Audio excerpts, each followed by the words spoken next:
Chers frères et sœurs, que la grâce de Dieu soit avec vous. C'est un réel plaisir de partager ce moment avec vous et de partager avec vous la divine parole, la parole de Dieu qui nous rend sages à salut en Jésus-Christ. Je voudrais ensemble que nous partageons un texte tiré des Saintes Écritures pour avoir une orientation pour notre vie, une vie précieuse que Dieu nous donne sur cette terre, car n'oublions pas que la vie que nous menons sur cette terre n'est qu'une partie de la vie que le Créateur nous a donnée. C'est une infime partie de la vie que Dieu nous donne. La plus grande partie, nous allons certainement la vivre là-bas avec lui. Mais comment nous devons négocier cette infime partie qui nous est donnée? Cela revêt d'une importance très capitale aux yeux du Seigneur et que nous ne devons pas négliger. Je vous invite ensemble à prendre le livre d'Éphésiens, chapitre 5, le verset 14. Il est dit ceci: c'est pour cela qu'il est dit, réveille-toi, toi qui dors, relève-toi d'entre les morts, et Christ t'éclairera. Prenez donc garde afin de vous conduire avec circonspection, non comme des insensés, mais comme des sages. Rachetez le temps, car les jours sont mauvais.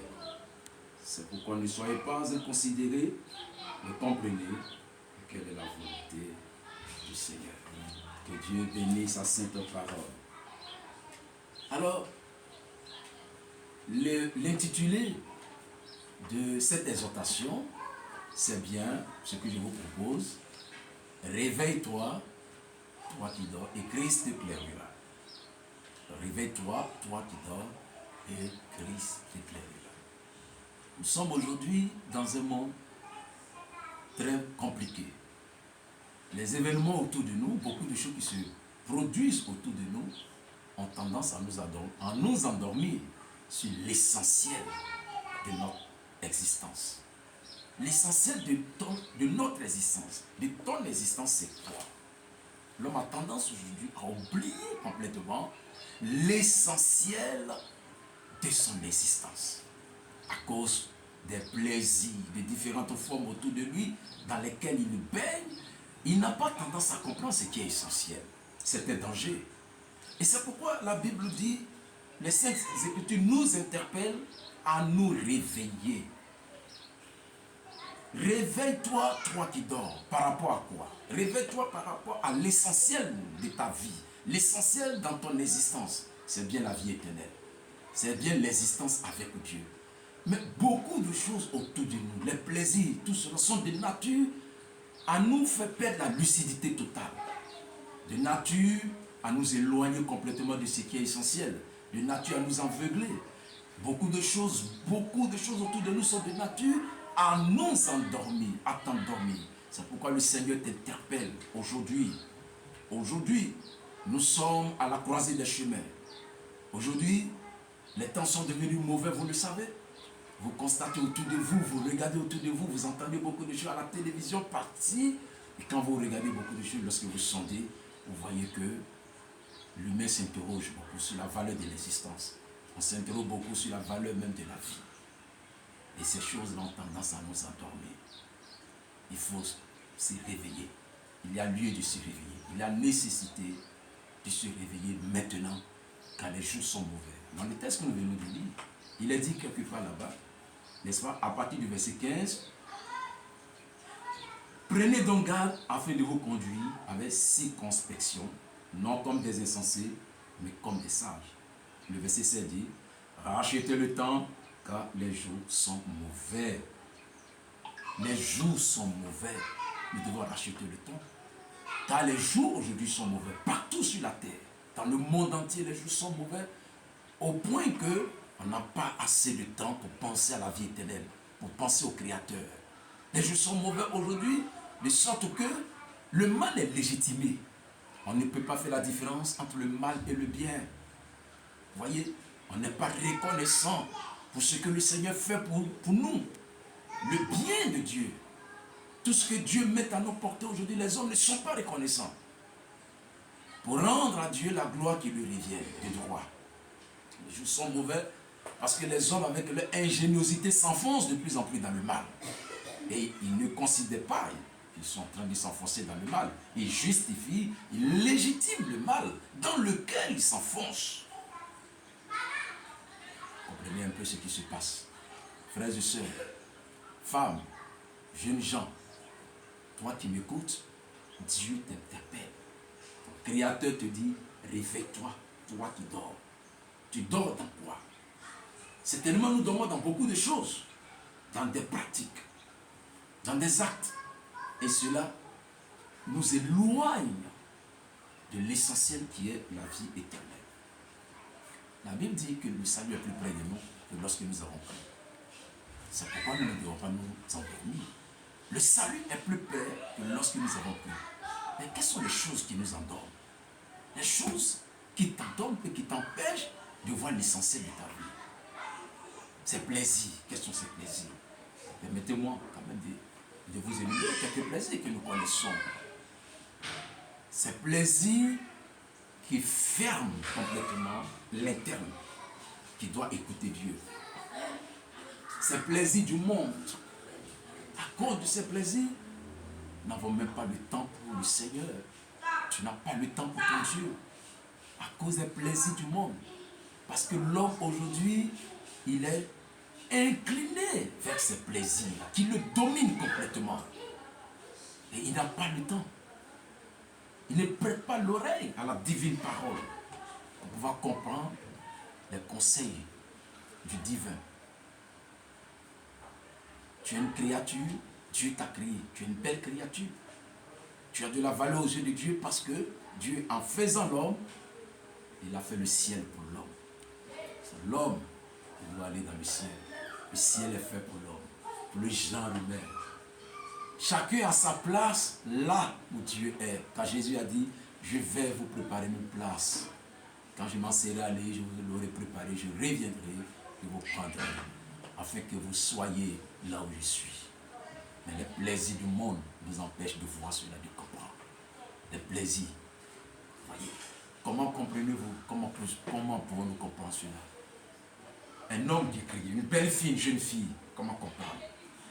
Qu'elle se laisse utiliser par des personnes à des fins lugubres pour exposer son corps à des fins sordides, pour mettre son corps à nu dans le but de procurer de l'argent à des personnes mal intentionnées. Et aujourd'hui, voici nos sœurs, nos filles, nos sœurs, l'image qu'elles présentent, le joli corps, le beau corps que Dieu vous a donné.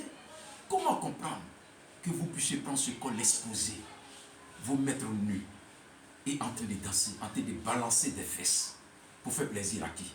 Balancer des fesses nues avec une petite corde entre les fesses là, et puis il y a quelqu'un qui est là-bas qui rit, il est content, il fait comme ça à son gars, là,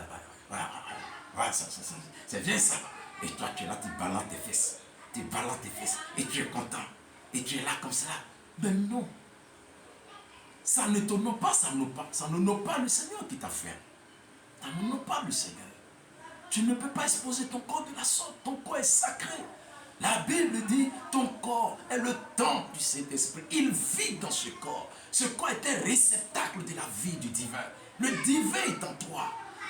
Et c'est dans ce corps qui se manifeste. C'est dans ce corps qu'il utilise comme un instrument pour pouvoir bénir d'autres personnes. Tu ne peux pas l'exposer, ma soeur, ma fille, non. Réveille-toi de là. Réveille-toi de là. Car là où tu es endormi, ce n'est pas de nature à t'aider. Réveille-toi de là.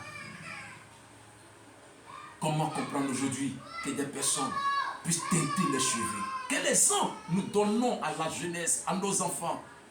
Comment un homme de la cinquantaine, de la soixantaine peut teinter ses cheveux, avoir des boucles d'oreilles? Mais quel exemple je donne à la jeunesse? Mais non, Dieu ne t'a pas créé pour que tu fournisses cette image-là. Messieurs, frères, Dieu ne t'a pas créé pour que tu présentes cette image-là à tes fils, à la jeunesse, au monde entier. Toi, un homme, tu ne peux pas te faire teindre les cheveux et porter des bouts d'oreilles. Ce n'est pas possible. Réveille-toi. Réveille-toi, toi qui dors dans ces choses-là. Tu dois faire l'effort de te réveiller. Il y a beaucoup qui dorment dans l'amour de soi. Je m'aime, donc je dois me faire plaisir parce que je m'aime trop. Voyez? Avant de te faire plaisir, est-ce que tu as pensé à faire plaisir au Seigneur? Non, moi je m'aime trop, je m'aime trop. Et on va prendre des ongles, des faux ongles. Tu entends bien de faux ongles. On dit faux, mais tu prends et puis tu te mets là sur tes ongles, tes jolis ongles là que le Seigneur t'a donné. Tu prends les faux ongles puis tu les mets. Est-ce que c'est normal?